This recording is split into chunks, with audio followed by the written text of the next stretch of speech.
Welcome to Your College Bound Kid, podcast for parents and families everywhere. Whether you have kids that plan to attend college or you have current college students, you want them in and you want them to graduate. You want a quality education that stimulates an insatiable desire for you to be a lifetime learner. I am Mark Stucker, and I'm a college coach. And I am Anika Madden, and I am a parent. It is Thursday, June 13th, and welcome to episode number 72, Advice for Undocumented Students. In this week's news, does it really matter where you go to college? And we're in chapter 72 of 171 answers, and Mark shares his advice for undocumented students. And this week, Mark is sharing the case for the new environmental context dashboard. And Mark continues his interview with Dr. Josie Uribistondo in preparation for the personal statement, part 2. Anika, you got a rising senior in your family now. Mm-hmm. You know that, right? She's standing here looking at me right now.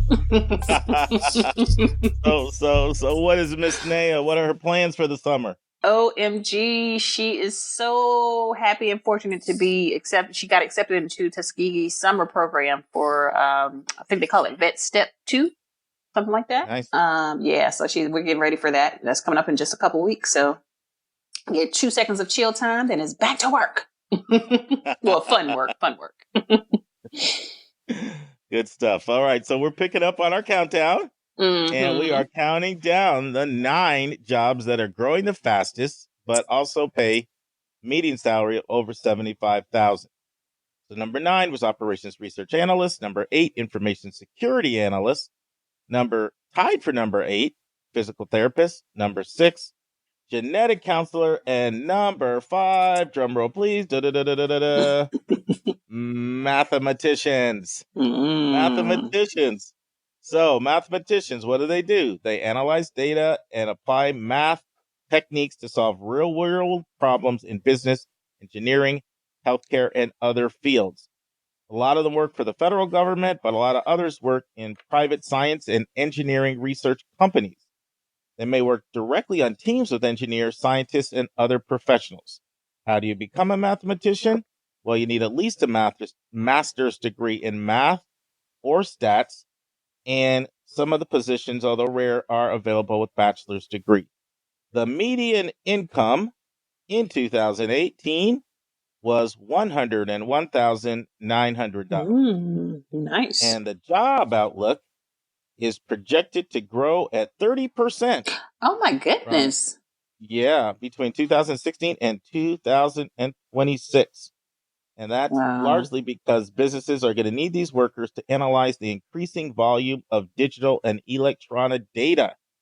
So, Anika, before I have you comment on what your thoughts are on mathematicians, take a guess what the average job growth rate is for the average job. I know they're low. It's not any 30%. I know that. I'm going to say, let's just say 9%, something like that. 6%. Ooh, I was 6%. close. So, well, not that close. Don't be giving yourself too much 30? No, that's 50% off. That's 50%.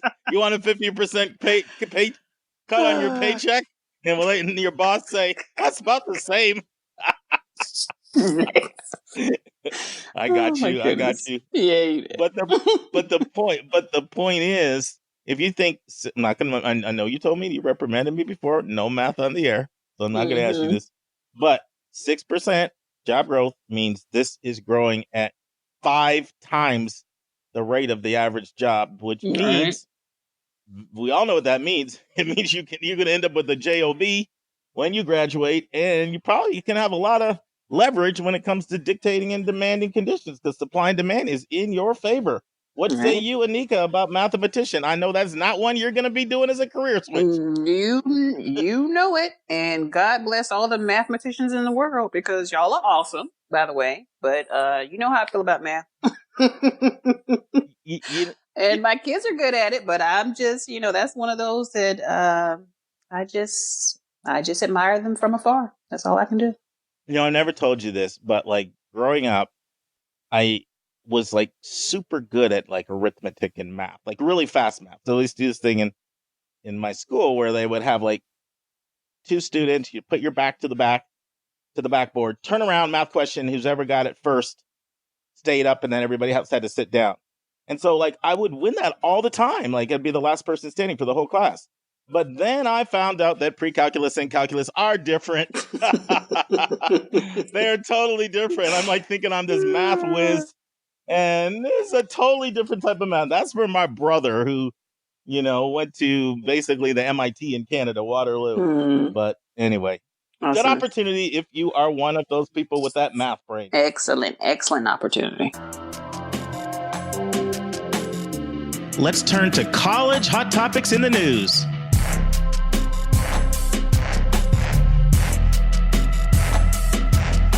All right, Mark, this week's article is found in The Atlantic. It's written by Mr. Derek Thompson, later part of last year, and it's talking about, does it really matter where you go to college? And I'm just going to read this subheadline. It says, research suggests that elite colleges don't really help rich white guys, but they can have a big effect if you're not rich. And so what's happening here is, what applying to the most elite institutions is highly stressful for so many people because they all feel like they need to be there because they're going to get the top-notch instruction, because they're going to get connected to the most prestigious alumni, and they'll be seen by employers as having the best talent.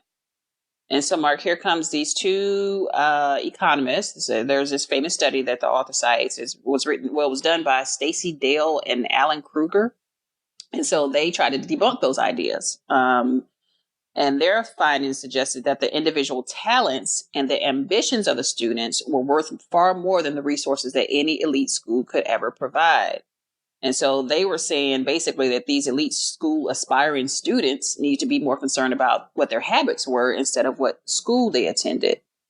And then comes this new study from some other economists, and they go in to reevaluate what they call the Dale-Krueger findings. And they learned that college selectivity did actually matter, but more so among married women and not so much for white, already rich men. And they were basically reporting that these women at elite institutions were found to be more career focused. Now, Mark, I just saw all the career focused women who didn't attend an elite college raise their eyebrows. Because you can imagine, they're like, wait, what? Squeeze me? But the study also found that these elite institutions, made a difference for minorities and students whose parents didn't go to college. So they're suggesting that they had a much higher chance of reaching the top 1% of the earnings distribution. So, Mark, if this is all true, what you think? All right. So I'm going to give a lot of background about this because this is a fascinating study, and there are actually 4 studies in here. So take it 2-3 steps back. At the core of the debate you'll find within the college counseling community, I'm going all the way back to the college counseling community, and then I'll link it in terms of if you're working with a college counselor, whether it's private college coach, school coach, or whatever. Core of the debate is what matters more, prestige or match and fit.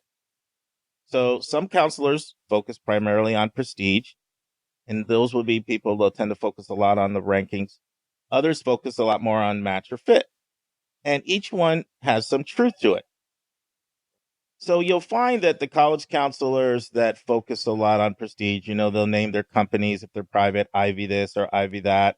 They'll constantly be talking about the rankings. And then you'll find the ones that focus a lot on match and fit. They'll go to great lengths in their assessment to make sure it's the right environment. They'll focus more on character. And like I said, it's not like either one is right or wrong. It's more like if you think about a major and a minor in school. So like the prestige focused people, the prestige is like their major, and then they would still say like match and fit matters, but that would be like their minor. And then the people that believe in match and fit, that would be like the college major, and prestige would be like the minor. And I know Anika's thinking, what does this have to do with this article? No, I'm right there with you. I'm right with you. Oh, I'm still with you. You're still tracking with me. All right, cool. So, and I want to say this, I think it's pretty clear, anyone who listens to our podcast, that Anika and I, we're in the match and fit is the college major, with the prestige being the minor category. I think that's pretty much indisputable if you've been a listener to us. And I do want to say this, Anika, in the last 10 days, 3 different listeners for our podcast have reached out and said, I appreciate that your podcast is not constantly obsessed with the Ivy League.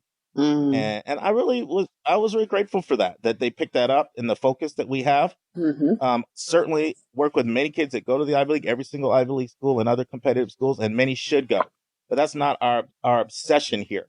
And there are two reasons for that. One is because ultimately we believe that character impacts destiny more than the sheepskin on your wall. And two, not going to put kids under that type of pressure. Kids are already under so much pressure with anxiety, depression, and they feel as if they're letting their parents down if they don't get in a good enough college. I want no part of that. This is something I never shared with you before, Anika, but this is my 20th year. Do you know that 5 students that I've either worked directly with or I was a secondary counselor with have attempted to commit suicide in the 20 years that I've been doing this? And 2 of them were successful, which is really painful. And so, you do this long enough, and in some cases, when you look back, they felt as if they were either letting down their peers or letting down their parents. So anyway, why did I say all that? How do you think this relates to the article? You take a guess before I No, just keep circling on in there. Keep going. Okay. All right. So there are actually 4 major studies, Anika, that have been done, more than that, but 4 major sort of like groundbreaking landmark studies that have taken a look at this question that this article looks at, which is like, how much does it really matter if you go to an elite school? And people tend to be in different camps. There were the people that were in the prestige camp. These are economists that do research on this, but they have, theories as well. The people in the prestige camp, they felt like, no, it's about the brand name of the institution. That's your ticket in life. And when I first broke into the industry, Anika, the prevailing wisdom was that the prestige camp, that was the more dominant research that was out there. And so the way that worked is people would do studies of places like, Yale and Harvard, and they would look at how much the average graduate made in income.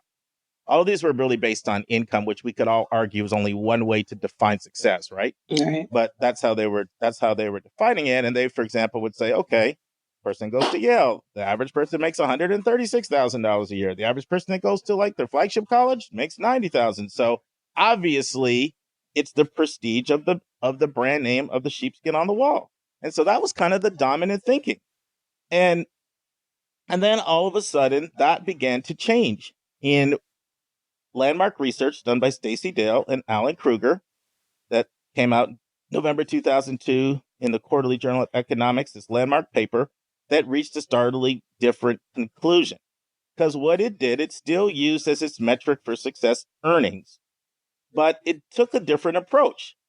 It actually looked at people that got in the elite school, but chose not to go to the elite school. And they found out there was no difference in their earnings.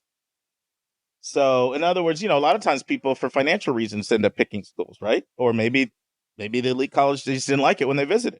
All right. And so that was the first bit of research that was really kind of breathtaking. And it sort of shattered the thinking on this, that, okay, so maybe it's not where you go. Maybe if you have the talent that shows you're good enough to get in, then you have these other set of character traits that end up fleshing themselves out later in life. So that was like the first study that was done. And then Krueger, Princeton psychologist, and then Stacy Dale, they came back again in 2011. And they decided we're going to do even more research. And here they looked at 6,335 students, and they used the College and Beyond survey, and they actually expanded.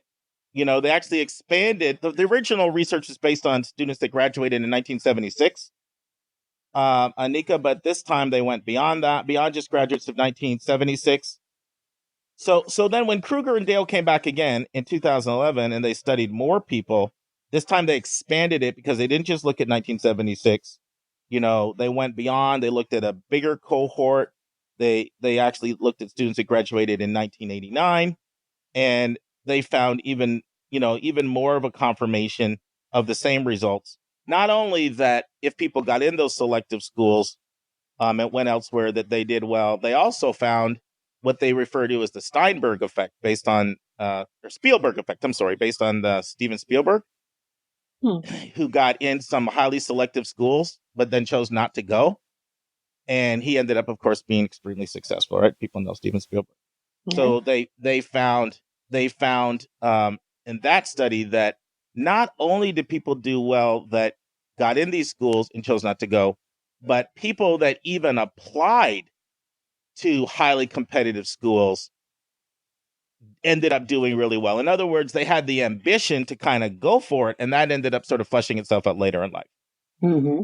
And so now this new study that's emerged by some economists at Virginia Tech, Tulane, University of Virginia, that re-examined the Krueger and Dale information.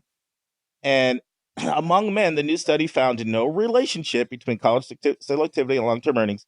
But for women attending a school with a 100-point higher SAT score increased their earnings by 14%. But listen, it reduced marriage by 4%. And so the question is, so all of and one thing I didn't say, but you already said it, all three of the last studies also showed that the one group that was benefited by attending an elite school were underrepresented students of color and first-gen students. So now all these studies, these last three studies have found that affluent Caucasian men don't see an earnings advantage to an elite degree, but career-oriented women, students of color, and first-gen do. And so before I comment on my theory on that, what is your theory for that, Anika? Or do you have one? I would, well, my question around that is it's a different time. So are they comparing, they're going back and looking at that original study, but that was 20 something years ago. So is it just because we're in a different place in a different era? And that's just, I don't know. I'm confusing myself. Yeah, I think that's not the case because their sample size is so large that the data. And then also remember this new study, this is a 2016 study that's showing the same thing. So now you've seen this study bore out in 2002, 2011, and 2016. And so I'll tell you my theory on it. So when I was in Minneapolis visiting schools 2 weeks ago, I guess now, when I was at Carleton College, the guy who did the information session there, Brian Swan, he's a graduate of Carleton, and he talked about the research that he did. Because what happens is Carleton College, they require students to have a capstone project that's almost like a thesis when you graduate there. And so he was like sharing research of what his capstone project and his thesis was. And what he did was he studied social mobility. Like, how is it that people move from the lower class to the middle class to the upper class? And it was fascinating because he shared the research. And basically what it boils down to is there are two main theories that people have. One theory is it's all about education, right? Education is the great empowerer and the great emancipator. You can take someone who's uneducated, give them education, and they can rise from the lower class to the middle to the upper class. And so there are a lot of people in the education camp. It's all about education. But he said there's also another powerful body of research that shows it's about the network. Not so much about education, but if you get introduced into high-powered network, then you have these connections, and it ends up propelling you into different social classes. So that makes sense to me. I believe it's both. I don't think it's either and. I think it's both education and network, right? Mm-hmm. But what's happening for underrepresented students of color, first-gen students, is that they are now being introduced to people at these highly acclaimed and prestigious schools that are very powerful, CEOs of large companies, and those having that type of alumni network ends up resulting in significant increase in dollars and pay because they know the right people. Where the affluent Caucasian male, they already had that network coming in because they got parents and relatives. So that to me explains that. What do you think about that theory? I think it makes perfect sense because it's all about exposure. Like, for anything. So here you are with no resources going to some of the best. So how can you dispute that? Yeah.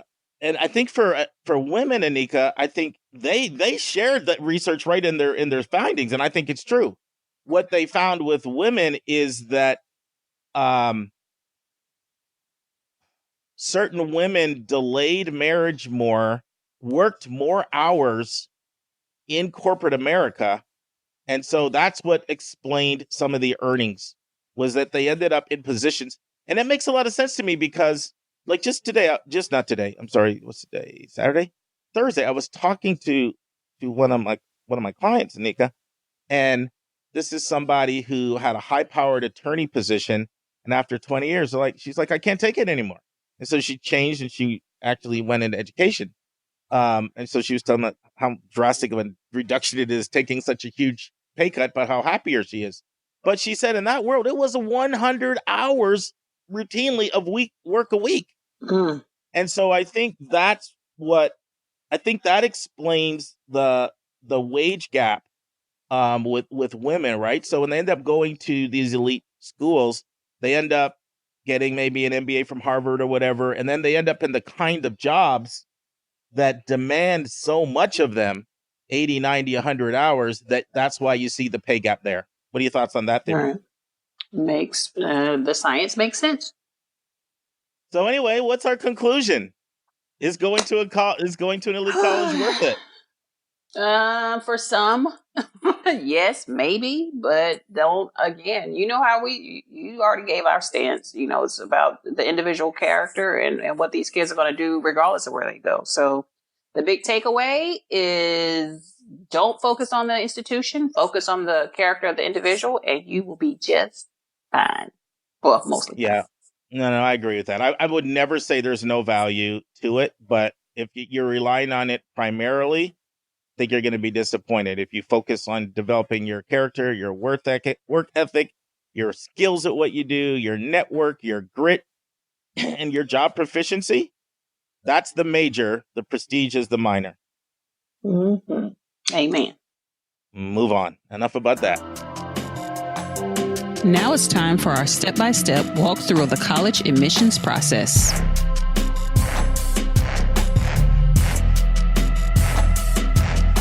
All right, friends, we are in chapter 72 of a book I wrote called 171 Answers. And for your first-time listeners, what we do is we go chapter by chapter through this book I wrote at this part of our podcast. And the reason why we do that is because we don't want you to have any gaps in your knowledge. And if we just pick articles all the time, or if we just have interview guests all the time, we're not going to cover every major topic that needs to be covered. And so today's chapter title, and therefore book discussion, is What Advice Do You Have for Undocumented Students? Anika, you read the chapter. What are your thoughts? Mm-hmm. I thought, well, first of all, let me tell you, I just want to jump into the part I was most surprised by. And the advice that you give, well, one of the pieces of advice that you give is about the states where they can find themselves. Well, they're undocumented friendly states. And I would have not known that had I not read that chapter. So I thought that was amazing. Now, you say that that's a big thing to ask of someone to consider, uprooting themselves and moving to another state. But I think in their cases that may not be as Herculean as maybe you suggest, because there are states who are sensitive to the fact that these kids need opportunity. They weren't brought here. They didn't come here on their own, undocumented. They came when they were young. I don't want to digress, but either way, the fact that there are 20 states that offer in-state tuition to unauthorized immigrant students is phenomenal, and I had no idea. So I won't go on to list the states, but that was huge. Like that's a big deal. Can I say something? And to know Can I say something, Anika? Yeah. Georgia is not one of them. Yes. Oh my goodness. I went in. I was like, North Carolina isn't either. So of course I went in and to look for those first. Mm-hmm. But, and the fact that, and the point that you also make is that, yes, they are friendlier to undocumented students, but they also normally require you to graduate from high school within those areas. So it's not like you can be a student and say, okay, I'm going to move, before graduation, I'm going to move to, or after graduation, I'll move to that state and then apply to college.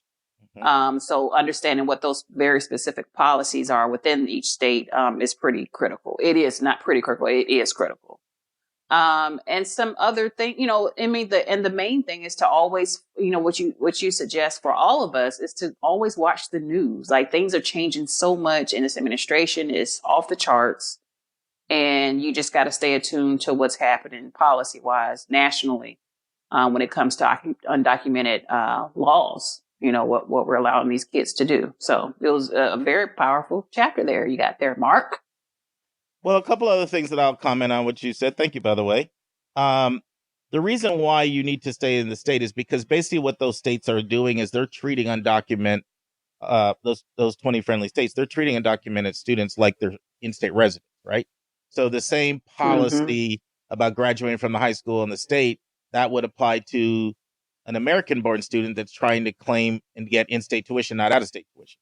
So that's the reason for that. Right. And when I say keep in touch with the news, yeah, TV news, internet news, all that, true. But there's some fantastic sources for news. And one of them, we'll put this in the show notes, but it's bigfuture.collegeboard.org and then /get started for undocumented students. And they really do a good job in this blog of sort of updating you on the current research. So it's just a really good go-to source for if you want to know what laws are changing, what trends are. That's specifically where I was saying is a great source to go to keep abreast of things, because this is ever changing. And this is one of these things that changes tremendously based on who's in the White House. Right. So you really want to keep up on that. Yep. And then the other important point that came up in this article, I feel, was knowing the various policies that private colleges have. So this is really important, right? So what you talked about for in-state was whether you can get in-state tuition, be treated as an in-state resident versus being treated as an international student. And same for private colleges, because the biggest distinction is whether they're going to treat an undocumented student like a domestic student or an international from an admission standpoint, as well as from a financial aid standpoint. And so that's one thing that you want to find out about. And it'll be very clear. This is not anything that is surreptitious. They will be crystal clear with you on their website. If you can't find it, just ask them what their policy is and how they regard undocumented. But I think that blog, for if you are either an undocumented student yourself, or if you're a college counselor, we have a lot of college counselors that listen, and you want to kind of some good guidance and know and be abreast of the policies. I really think that website, which we'll put in the show notes, will be a real good starting point for people. I agree. Do we need to define an undocumented, Nika, or do you think that everybody knows? Doesn't hurt, right? You want to take that one? And I can. Yeah, I can. So which by the way, I was like, well, it actually was a nice refresher. And so what it is that an undocumented student is defined as, I'm going to read it out this chapter. So according to the National Immigration Law Center, undocumented persons are defined as foreign nationals who enter the U.S. either without inspection, with fraudulent documents, or legally as non-immigrants who then violated the terms of their status by letting their visas expire. And that latter, I wasn't familiar with. So that's interesting, So yeah, I think that's worthwhile defining. We would like to thank every listener who has financially supported our show. We want to make sure that our friends of the show know that you absolutely can make a one-time gift, or you can sign up for one of our monthly giving levels. Recently, we received a lovely letter from a college counselor who made a gift and said she wants to support the show quarterly, and that is also okay. And if you make a one-time gift or a quarterly gift, you may still be entitled to the same benefits we extend to our monthly donors. That's right. For a gift of $60 or more within the first 12 months, you'll get all the benefits we provide in our Sustainer plan. And a gift of $120 or more in the first 12 months, and you'll get all the benefits we offer in our Expander plan. So to support the show, all you have to do is go to yourcollegeboundkid.com and click the donate button. Either click the monthly gift tab or the one-time gift tab. And be sure to visit our frequently asked question page, which is also located at yourcollegeboundkid.com for more details. This is also where you can learn about the Sustainer plan and the Enhancer plan. Your financial support helps us defray the sizable expenses that it takes to deliver all of this great content that is aimed to empower you and your family's college admissions journey. Different people have different abilities to give, but whatever you can contribute will be greatly appreciated, and it will allow us to remain commercial free. So thank you in advance. Thank you. But you brought up a really important, point both earlier and again, which is these are students that were not brought here on any will of their own. I mean, their parents came over. And so I just think we need to have compassion for people, because that could so easily be us. If your parent brought you over, you had no control, and you've gone up and you've been raised in this country. So I do want to give a shout out to the states that are very, very, very undocumented friendly, shall we say, in their system. And so I'm just going to blow through them really quickly.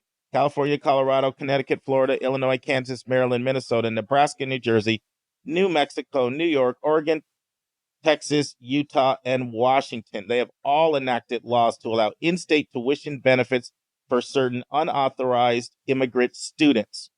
And so I really, really want to give a shout out in particular to those states. And there are at least 4 other university systems that have been fairly undocumented friendly. And that would be like University of Hawaii. They've been great. University of Michigan, Oklahoma, and Rhode Island. So they have also established policies to offer in-state tuition rates to unauthorized immigrants. So I just think those 20 states deserve a shout out. Yes, they do. Awesomeness. And we need to get our act together in the Southeast. Did you notice, Anika, that you did not see any of the Southeast states in there?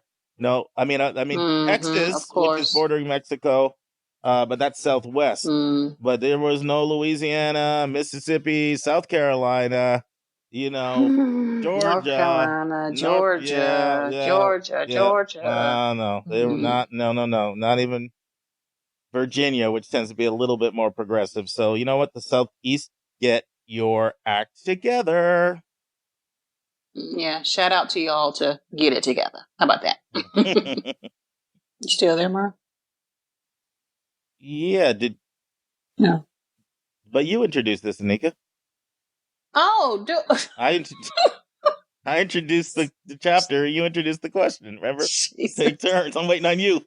Oh, man. Give me another week. Guess what? You don't have an excuse today, because this is morning. This is morning, Anika. Yes, I do. No. I've got several excuses. You do. I'm going to type them up and email them to you. Okay. Work projects, kids, bills. Oh, my goodness. It's time for a question from one of our listeners.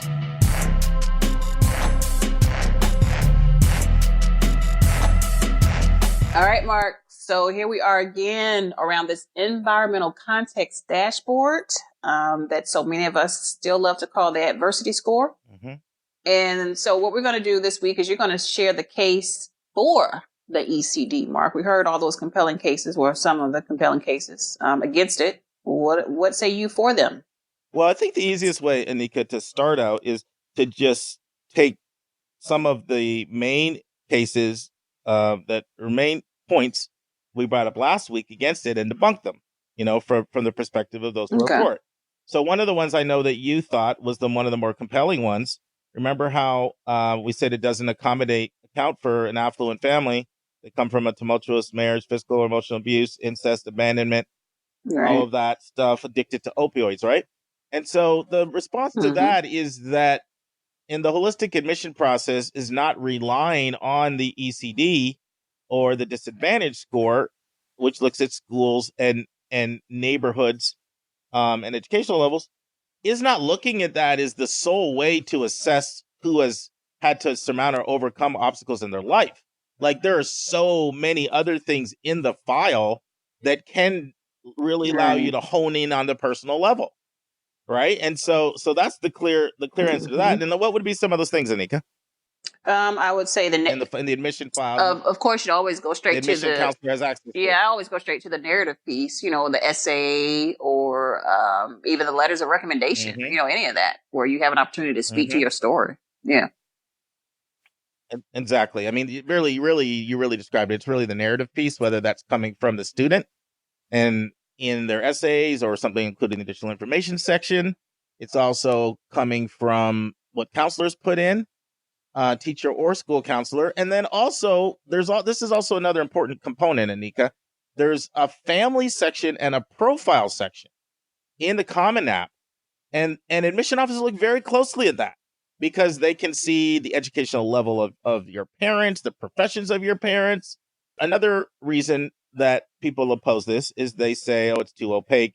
The whole College Board is shrouded in secrecy. We already don't know holistic admissions. Now there's one more thing. We're not going to know what this disadvantage score is on this environmental content dashboard. But the thing about that is the College Board, David Coleman, is already coming out and pretty much almost tipping his hand that I think they are going to reveal the score.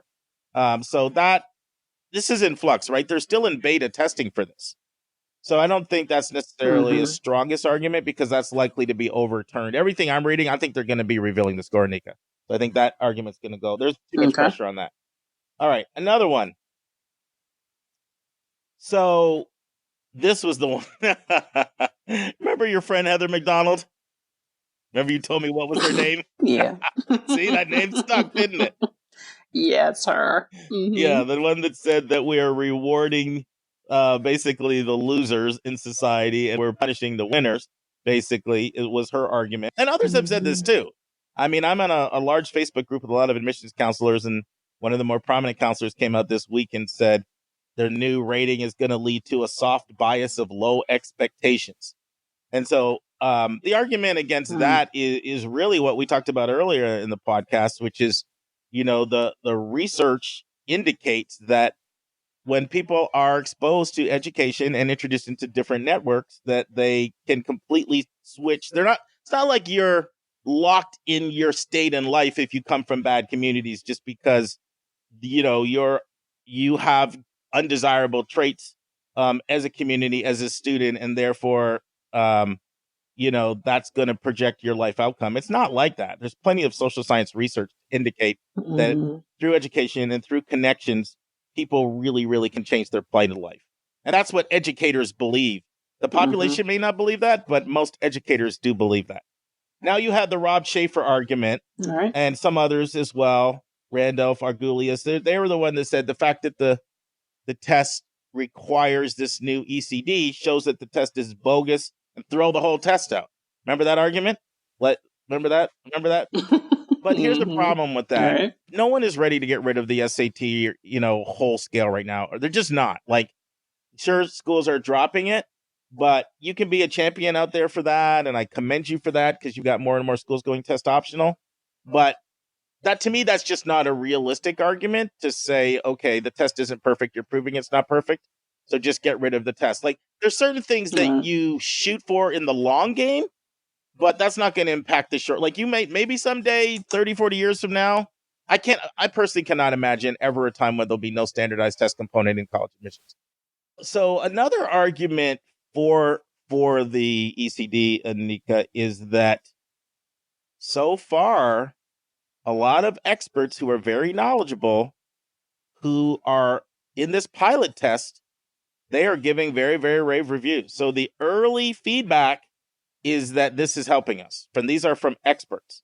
Even John Bockenstadt. Remember John Bockenstadt? Remember last week and I read his scathing denunciation when he talked about the College Board that can't shoot straight, that does this wrong, does that wrong. And remember I said, believe it or not, he sees value to it. Right. So he even came out and said, and by the way, he's a VP of enrollment at DePaul, and that is a test optional school. So he's in test optional camp. But he said, this is what he said. The idea is actually a pretty good one, said John Bockenstadt, Associate VP of Enrollment and Marketing at DePaul. It provides additional context. It's race neutral. It's especially good when you don't know the high school. And those are the same things I heard on my trip to Minnesota last week, because I had conversations about this is, hey, we don't get information from all the schools. Some schools don't even send us a profile. This additional information will help us to put a student in context. Now, some of the other people, Don Bishop, VP of undergraduate enrollment at Notre Dame. He's one of the ones in the early pilot study. Remember how they had the 50 schools, Anika, that they're testing it with? All right. And for those of you who are just hearing this, we really would encourage you to go back. This is part 3 of 4 series we're doing on this. In the first part, we talked about what is the environmental context dashboard, diversity score index, who uses it, how did it get here. Last week, you made the case against it, and now we're making the case for it. So I encourage you to go back and listen. But Notre Dame is coming back and saying, here's a quote from him. Bishop said many parents overestimate the role of testing. They want to believe score matters more than it does. And he goes on to say, you know, this is helping disadvantaged kids get another look in the process. Rick Clark, who we've had on the podcast, episodes 49, 50, and 51. Georgia Tech is another school that is in the 50. And Rick Clark, Georgia Tech, has said the data has helped the university deepen its review of applications. And that's a quote from him. Also, Yale, which, by the way, Yale was one of the original first few schools that looked at it. They've actually been looking at it for 2 years, not one, been using it, Anika. And so their director of undergraduate admission, or dean of undergraduate admission, Jeremiah Quinlan, has come out and said, I'll just read this really quickly. He said, it is very helpful. So they're very positive. And University of South Carolina, so just not just private schools, of course, Georgia Tech's public, but it's all regions.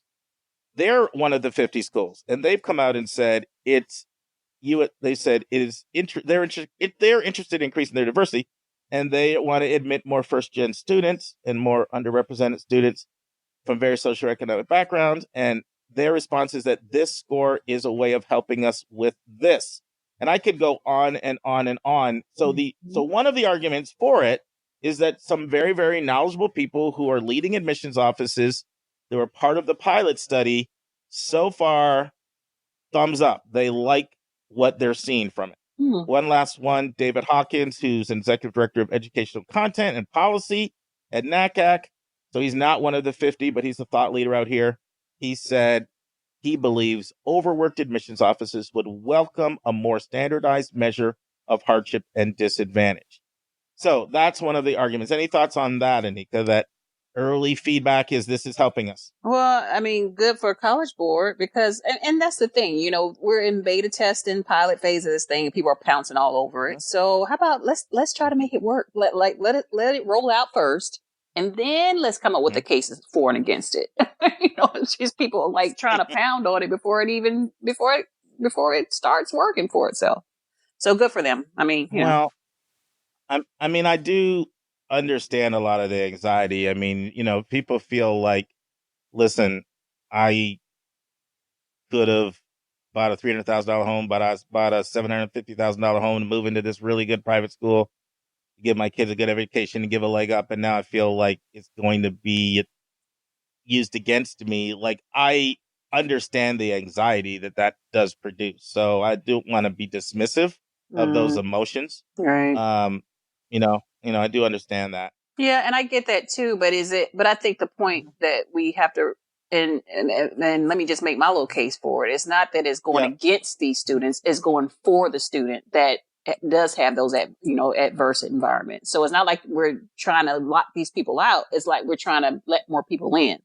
So if you think of it in that context, then it's just like, come on, y'all, guys. Well, and I have a slightly different perspective, which is because I believe this to my core. When you have a more diverse learning environment, everybody benefits. So this would be the way I would look at this, Anika. And this is the way how schools look at this, whether population likes this. This is true, that a diverse learning environment where you're exposed to all different types of thinking, right? And we're talking about all aspects of diversity, class and religion and culture, race and ethnicity, socioeconomics, all the different types. I'm not going to list them all. It challenges your thinking, which makes you a better critical thinker. It allows you to meet people who are different than you, which produces empathy and understanding, and it prepares you for the world you're going out into. And so, worst case scenario, if somebody is maybe one of the few people that doesn't get a spot, if they go to a school that's going to be more diverse, then their child's going to get a better education. So this is my question: is it enhancing the educational quality of the institution, which is why schools are doing it? Does that make sense? Yeah. In other words, if you're an affluent person from suburbia, you may want more underrepresented kids to get a shot, but to be honest, you're probably not going to care as much if it's at the expense of your own kid. Okay. But if you see the advantages to your kid, that, okay, my kid's going to get a better education because they're going to be better prepared for the real world, This goes back to so much stuff I could talk about. I don't want to get us off on a rabbit trail, but I used to do a lot of, not so much recently, but I used to do a lot of sort of like diversity workshops for different schools to help them with their, they're trying to improve their diversity, and I would come in and do stuff. And I found that the number one argument that resonated with schools in flux that were becoming more diverse and there was like angst in the community was not, don't you think these kids deserve a chance to have the opportunity that your child has? The argument that resonated more was the world is changing. The world's becoming more diverse. In other words, the bus is leaving. Are you going to be part of the dinosaur age where you can't relate to the new world, or are you going to be prepared for the new world? Does that make sense? Mm-hmm. It does. You sure? Mm-hmm. I promise. Okay. All right. Because normally I get a little more oomph from you. Unless you're a little low on sleep. It's a lot. Okay. But no, because I feel myself going down that rabbit hole too. And I just don't want us to go there. But yeah, all of that. Okay. It makes sense. Another thing. If the Supreme Court overturns affirmative action, colleges will push back. Why? The goal of colleges is to educate their students and prepare them for the real world. And they are convinced to their core that a racially diverse learning environment enhances the quality of the education for everyone. This is not like a 50-50 or a 55-45 issue where some colleges believe it and others don't. This is a 95-5 issue. This is not even debatable amongst selective colleges. The employers that recruit from their schools want racially diverse grads, and admissions officers are very confident, based on lots of evidence, that they can find talented and racially diverse students who can excel in their academic program. It's not just the colleges. Most students or alumni that have experienced racial diversity in their education will tell you it was transformative, just like other types of diversity. And when they're exposed to it, both in and out of the classroom, it improves the quality of the education they receive. So colleges are going to push back aggressively if the government is telling them how to best educate and prepare their students for the future, and if they overturn affirmative action. The ECD, even though it's race neutral, will help schools with socioeconomic diversity, rural diversity, and racial diversity. So another pro-argument for the ECD is that if the government attempts to reduce their ability to effectively educate their students in the way they feel is most effective, this can be an insurance policy to help them continue to educate their citizens using their expertise of what actually works. So the last reason that I feel is really strong. So when we talk about, I have to say this. This is really important.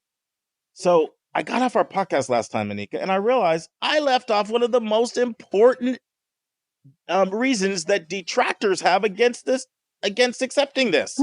One of the strongest cases, and I'm a member of a number of different organizations of college counselors and Facebook communities as well as organizations. And I can tell you a lot of people do not like this. They do not like it at all.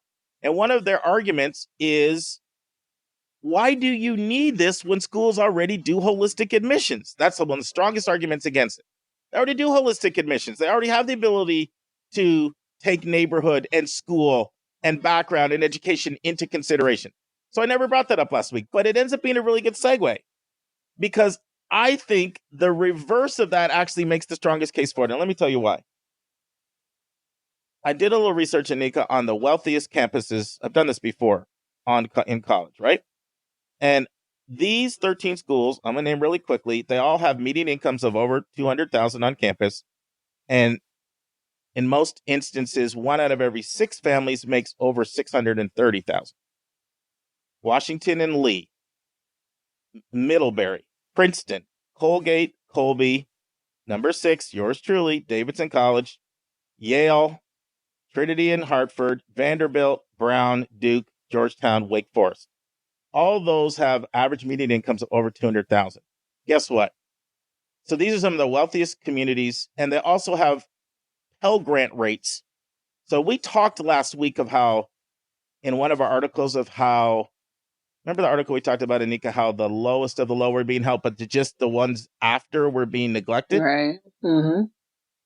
But what we didn't say in that article is that, okay, yeah, So more schools may be identifying Pell Grant recipients, but even these wealthy schools, most of them still only have 12, 13, 14, 15% Pell Grant when it's 40% of the country. So the point is, these schools that I named here, Anika, they are the ones that do full-blown, all bells and whistles aspects of holistic admissions. I mean, they are dispatching their reps and they're visiting the schools and they're getting to know even which courses, which teachers grade the hardest. And they're having all of these college-specific essays. Wake Forest has 7 or 8 of them and interviews and all these ways of learning all the different nuances and intricacies of how kids are different. And guess what? They are not enrolling that many kids from disadvantaged neighborhoods. So I think the strongest argument is that what is currently being done isn't working. I can almost see your mind thinking. You want to? We can just leave it there. Yeah. Unless you have a profound 1 or 2 liner, then we'll add it. Usually you do. No, not this time. All right, we'll call it a day. Harvard acclaimed scholar Lanny Guinier has called the SAT a wealth tax, and Parrington author Alfie Kohn agrees with Guinier. Kohn says, standardized test results are highly correlated with socioeconomic status, to the point that they tell us less about the potential of the child than they tell us about the size of the house in which the child lives. I'm going to repeat that. Standardized test results are correlated with socioeconomic status to the point where they tell us less about the potential of the child than they tell us about the size of the house in which that child lives. The only way to counteract this powerful number, the SAT, is with another actual number. This argument is that by assigning a number, admissions is acknowledging that they understand the way the mind works. When you attach a number, it moves the needle. It jars the mind into action in a way that narrative descriptions simply just do not do. Listening family, if you did not hear part 1 of my interview with Dr. Josie, I strongly encourage you to go back. I thought it was fantastic. And part 2 is just as good.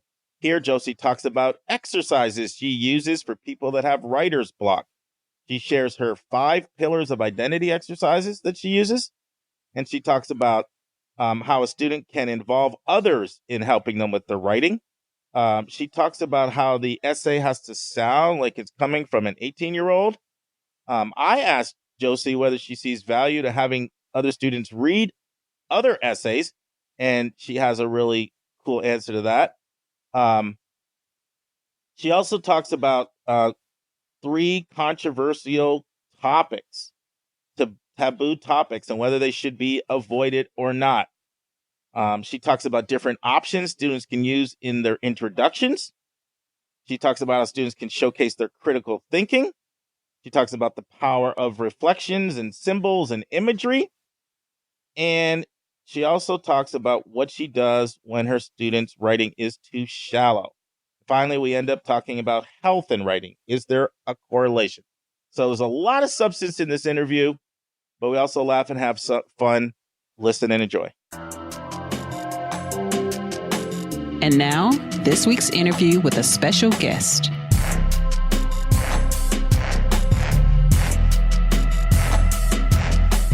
So let's take the student that's got writer's block. They just don't even know where to start. Are there any exercises that you found that are helpful for bringing out what you know is in them, but they are not even able to communicate to you? Like, I don't even know where to get started. Like, I have that with students I work with in their writing. What have you found to be helpful? Yeah, so I honor the process because I know writer's block is real. It is serious. And what I tell my students is you want to kind of just pause a second. You don't have writer's block because you have nothing to say. It's probably that you have too much going on in your brain. You have too much that you're saying. You're psyching yourself out. So I kind of want them to scaffold a little bit. And I start with a couple of kind of exercises. And the first one I like to call 5 pillars of identity. And I have them kind of work through it. It takes some time. But for instance, I ask them, what are kind of personal or family rituals that you have?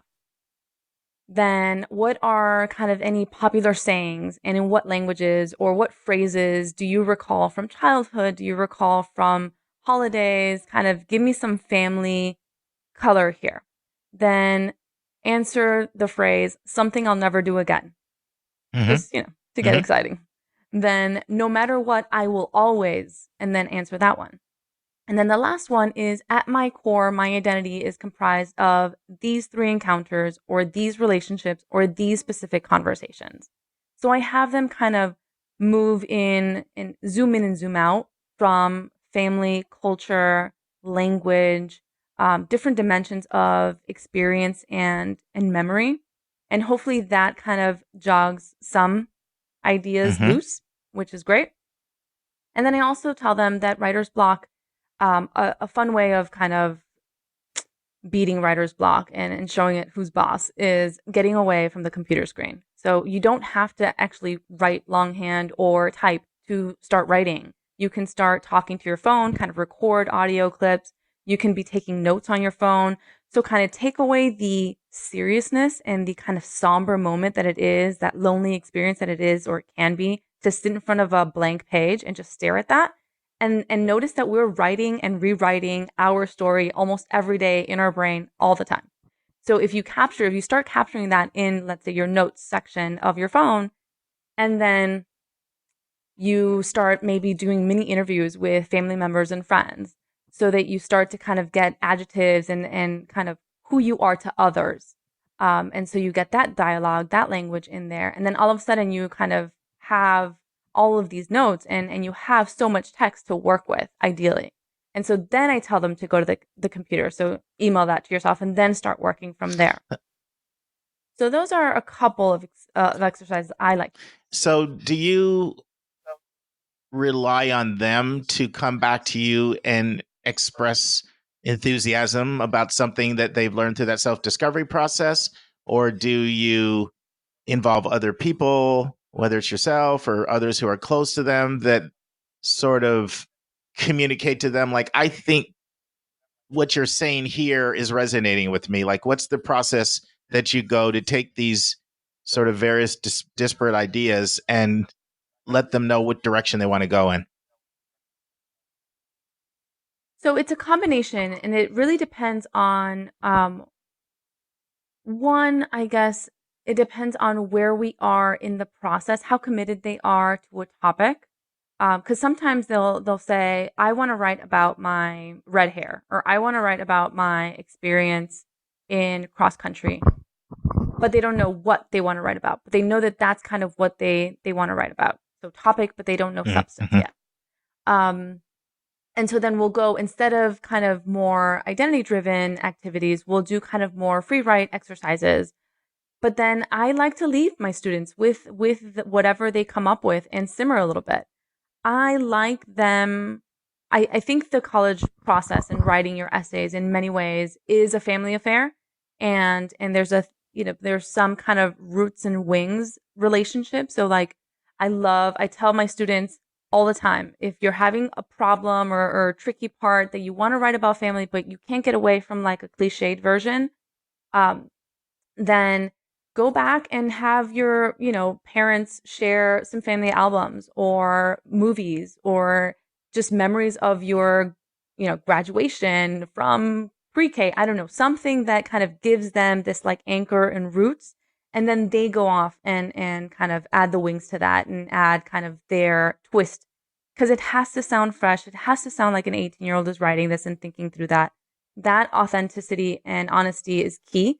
So I like to kind of tell my students, to empower my students to then engage other people, but I don't bring in other people. So I need my students to kind of really take ownership of this process and this moment, because it's their truth and it's their story. So I will tell them, I will encourage them to connect with others, but I won't kind of bring in there's one cook in our kitchen and that's the student. And I'm just there to kind of like help them, nudge their muse a little bit. All right. So the idea is that whether it's through self-reflection or interaction with those who know them, who love them, have their best interests in heart, you want them to come back to you and say, okay, this is what I want to communicate. Exactly. And then I have combination of material that I will give, whether it's like a short video on analysis and kind of different symbols that are really kind of charged with just substance that they can kind of pick apart and see if any of that is working in their text and how they can kind of connect that. And I have like different editing videos, or we'll do one-on-one consultation. So it really depends on like what information I'm giving them at that time. And I will definitely offer kind of my 2 cents of this, beginning here is very interesting and kind of connects to paragraph 3, where you talk about like teaching me something about archery. And I really like how you played with the, let's say, pop culture reference of Brave, that Disney movie. There's a lot of like gender kind of going on. What do you think?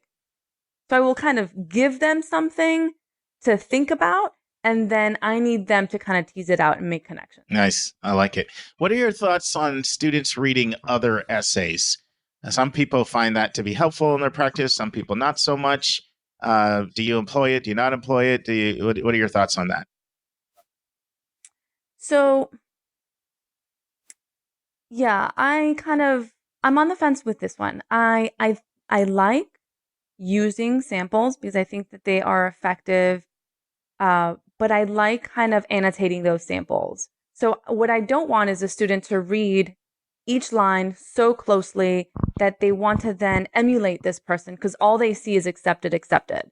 What I want to show them is look at how this student made these choices and how that kind of worked together, and look at how kind of creative writing side and critical thinking kind of came together.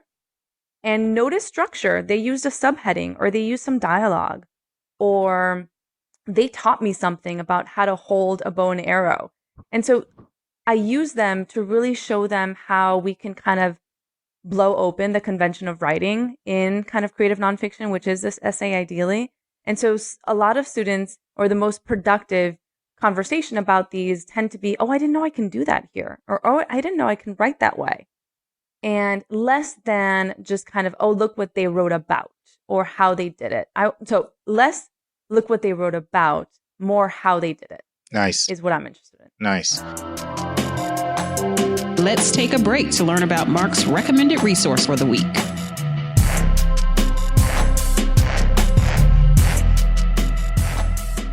The recommended resource for episode 72 is the Twitter account at FAFSA.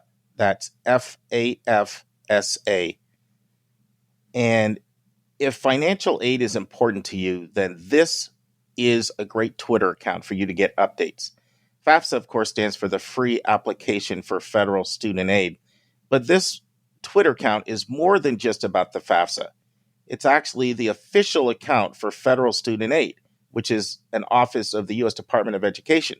So every imaginable thing that you could want to know about federal grants, federal loans, federal work studies, updates, you can get here. So our recommended resource is simply at FAFSA. We will now return to my interview with Dr. Josie Uribistondo. Now, another area where you'll find different writing coaches that have different views has to do with whether or not there are certain topics that you should avoid because college admissions officers are inundated with those topics, so avoid them. And then there's others who feel like topic is not really relevant. It's more what you say about the topic. So what are your thoughts on that? I'm a Libra, so I'm super indecisive, so I kind of agree with both. I know. You get to blame it on being a Libra. You can blame that on being a Libra. I'm going to. Okay. I'm going to. So I'm going to give you my case for both. I really, truly believe that the topic, if it is not super, super generic, it almost doesn't matter. It really does matter the kind of substance and twist and dimensions and layers that the student kind of weaves together. I truly believe that. Having said that, there are a couple of topics that I feel students come at in the most authentic or kind of honest moment, but it kind of boxes them into stereotypical kind of narratives. And that's the problem, where I think it's not the topic necessarily, it's kind of what most students do with that topic, that you don't want to kind of color your admission officer's thinking about kind of where this essay is going to go. I want to disorient and delight. I don't want to have an admission officer read the first line and be like, oh, I know where this is going. So two topics that stand out for me. And there are a couple, but these two kind of, the first is the big game. So I have a number of athletes every year, and they've lived and breathed their sport for years. And I want to honor that. But I tell my students to kind of focus more on smaller moments versus kind of telling their big game story, right? So the one where the team was losing, they came from behind after coming together and giving it 100%, 110%. And so the laundry list of cliches becomes problematic, and they bucket the student with so many others, right? Because if you don't have that kind of Hollywood moment arch at the end, then you wouldn't be writing about it. But a smaller moment, a practice, a moment of discord within the kind of the sport family, or a moment where the team went off the court or off the field and went and did a service project or came together for another cause, an injury, something that is kind of more a smaller moment, not that kind of Hollywood or Disney kind of expected narrative. I can get behind. Where some writing coaches will be kind of athletics tends to kind of be, don't talk about a lot of other stuff, but I kind of tend to just zero in on the big game. And then the second one is that first service project. And so I kind of put that first very kind of in caps. So I believe that students interning and traveling and pre-college and regular summer trips abroad are incredibly rich in experience. But I urge students to rethink the service project essay if it is not a sustained passion. So if there isn't really a commitment that will show in other aspects of the application, and it was kind of one moment abroad where they went for 9 days with other friends, and so then the essay starts to become kind of this narrative of discovery where slowly, they are cell phoneless for the first time since they can remember. There's no AC, and they are surprised and humbled to see how happy other people live with so little. Yeah. So you've gotten that essay before. Yeah, no, I can close my eyes and just start looking at variations. And so, and it's almost unfair because I get it. The prompts are asking them to talk about this foundational formative moment, and they are coming from such an honest and unique place, an authentic space, and that I feel like I need to be delicate about it, but this isn't like your journal, right? This is a strategic piece of text that is showcasing your best, you at your best. And so you want to know that what you're going to talk about is one, authentic, but two, that it's going to play well and that it's not going to sound privileged or it's not going to sound one dimensional. And I think those two in particular, tricky. I just listened very carefully because I agree with everything you said. I think that it's an extreme to say don't write on those topics.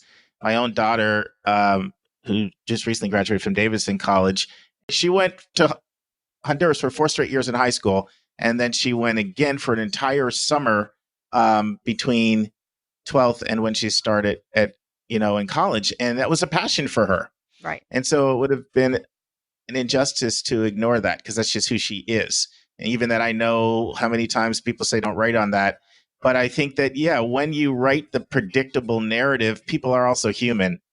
And it's so easy when you're reading 1,700 applications a year, even if it's 800 or 1,200, if it's the same thing you've seen before, your mind can go on cruise control, and it just is that much harder to stand out. So it's not to me about the topic, it's what you say.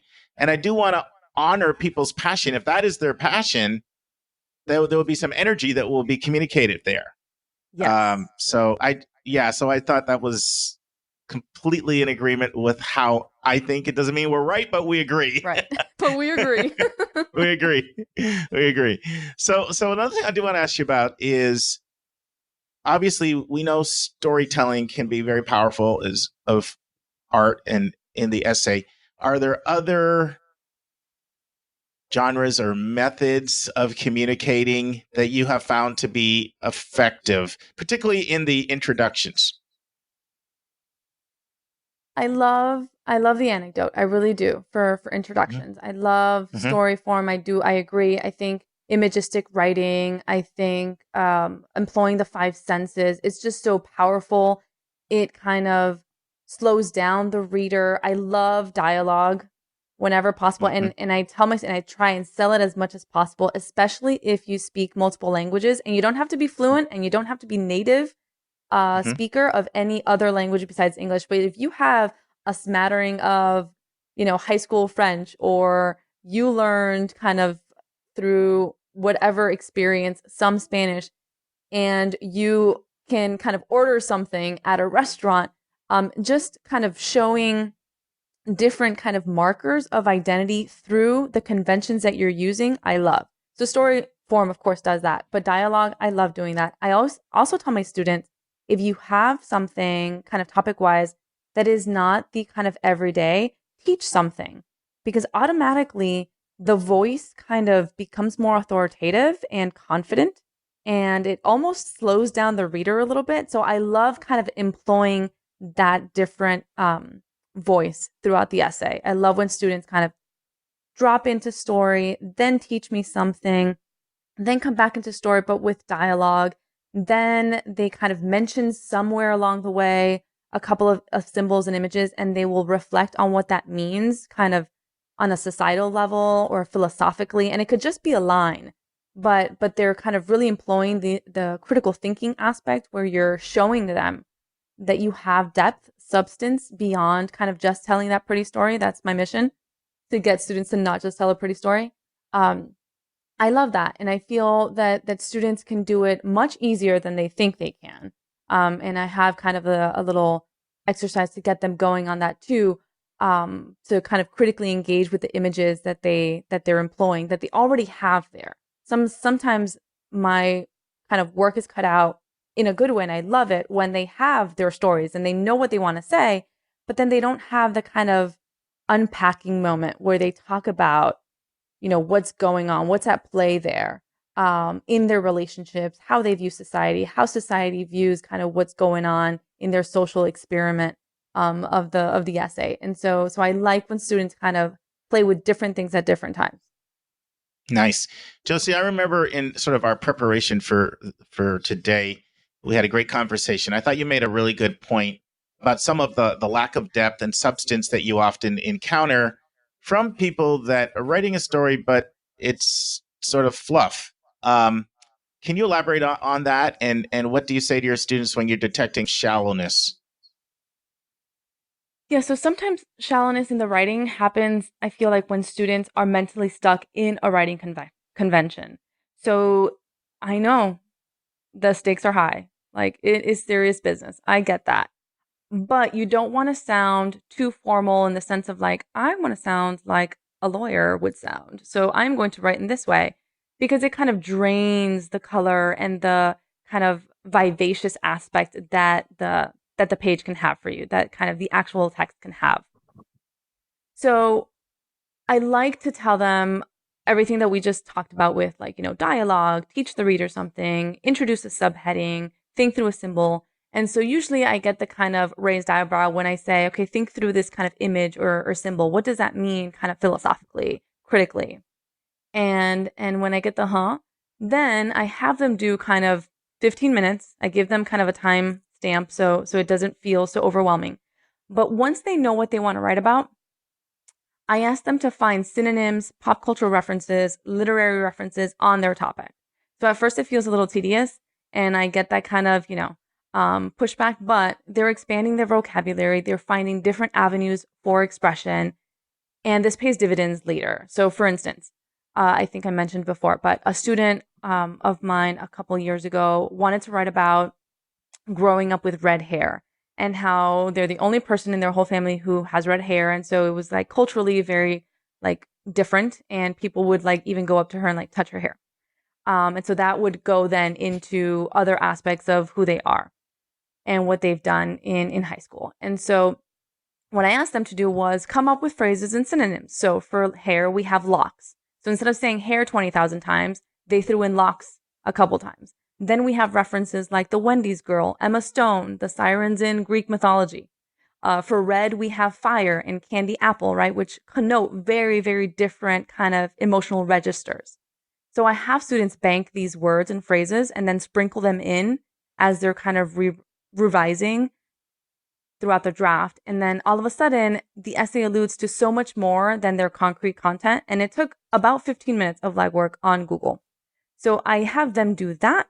And I feel like it elevates the dialogue and the kind of connectivity with the reader in a way that's very interesting. And it adds depth. That's great. That's great. Now, do you see a correlation between eating, exercise, sleeping, health, and writing? Or do you think there's, it's extraneous and there's not really any correlation there? I do, but I love my sleep. So I know sometimes I have to sell it to teenagers who can run, right? But I think yes. Writing is essentially an external product of our thought process. It's like our brain mapped out on a page, how we receive, then process information. So I think well-being, a balanced lifestyle nourishes the mind and soul, which then nourishes our creative and critical output. So I absolutely am a fan.